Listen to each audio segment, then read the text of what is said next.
များတို့တိခတ်နေမှာလားနိုင်ငံပေါ်စော်ကားတွေကိုတိခတ်မှာလားနော်အခု ICJ ကတရားစွဲနေတဲ့ကိစ္စနော်然后我也没管，说起来了，别人越吃都来怕，你别要对目的，推头的这个股别人骗我，什么也白出来。အခု ICJ မှာနော်တရားစွဲတယ်ဆိုတော့ဒါဒေါ်စုလုတ်ခဲ့တဲ့ကိစ္စနော်ဒေါ်စုလုတ်ခဲ့တဲ့ကိစ္စပါဒေါ်စုစပြီးလက်ဝါးချင်းရိုက်ခဲ့တဲ့ကိစ္စပါနော်အခုကဘာဖြစ်သွားမလို့စောက်ကျူးမဆိုင်ဝဲတာအကိစ္စမရှိဘူးနော်သူလုတ်လဲနောက်ကဖြည့်ရှင်းမယ်ခုကမဟုတ်ဘူးတော့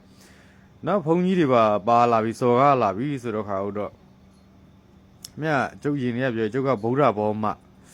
နော်ဘယ်ဘောမှာဗုဒ္ဓဘောမနော်အဲ့တော့အဆင်မပြေဘူးနော်အဲ့တော့ခါတော့ဒီနီပိန်းနဲ့ထမိန်ချုံတွေကြောက်မို့လို့ကျတို့နိုင်ငံကြီးကဘာသာရောနိုင်ငံရောကစော်ကားခံနေရတာနော်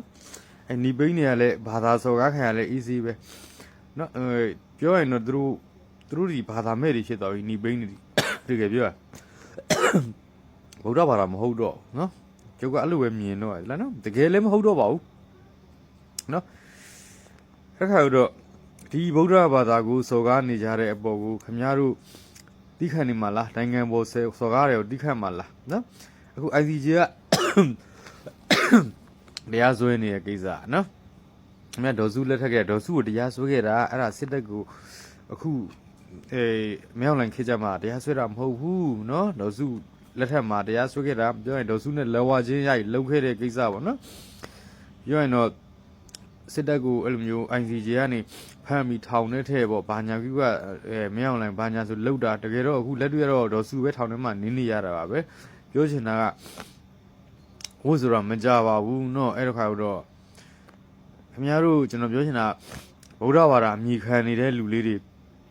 เนาะဗုဒ္ဓဘာသာစစ်တယ်ဆိုရင်တော့သိသိမှာပြီလို့အဲ့ဒါလေးပြောချင်တာပါเนาะတကယ်ဟိုစိတ်ပြက်စရာကြီးဗျာအုံနောင်မဲတဲ့တိုင်းပြည်ငပိန်းနေရှိတော့လေတောင်းလိုက်ထဲတာဂျင်းနေရသလားနော်ခင်ဗျားတို့ကြောင့်ကျုပ်တို့စော်ကားခံနေရတယ်ခင်ဗျားတို့ထမိန်ချုံတွေကြောင့်ကျုပ်တို့စော်ကားခံနေရနော်တကယ်စိတ်ကိုမကောင်းတယ်နော်ခင်ဗျားတို့လည်းကျုပ်တို့လူမျိုးတွေကျုပ်တို့နိုင်ငံသားတွေဆိုလေကျုပ်တို့လည်းကြည်ပြီးတော့ခင်ဗျားလေး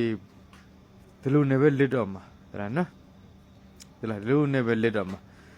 ဟိုကပြောသမျှတွေလိုက်လို့တိုင်းပြည်ဖြတ်သမျှတွေလိုက်လို့ဘာသာဖြတ်သမျှတွေလိုက်လို့ရင်းနဲ့ခင်ဗျားတို့တွေလေငရဲကိုလေအုပ်စုကြီးနဲ့တအုပ်စုကြီးနဲ့အတူတူတွားကြရတော့မှာနော်အဲ့တော့ကိုစော်ကားလိုက်တဲ့လူကဘာတူလဲသူတို့ကောင်းဖြစ်နေခဲ့ရင်တန်တရာနဲ့ချီပေးဆက်ရတတ်တယ်နော်အဲ့ဒါလေးလေပြောပြတာနော်စိတ်ပြက်စရာကြီးနော်ကျွန်တော်တို့ ICJ ကကျွန်တော်တို့နိုင်ငံရဲ့ဘာသာရဲ့နိုင်ငံရဲ့ကိုမခန့်လေးစားရေးလုပ်နေရတော့ခင်ဗျားတို့หนีပိန်းနေကြောင်းလို့ပဲဒဲ့ပြောလိုက်မယ်နော်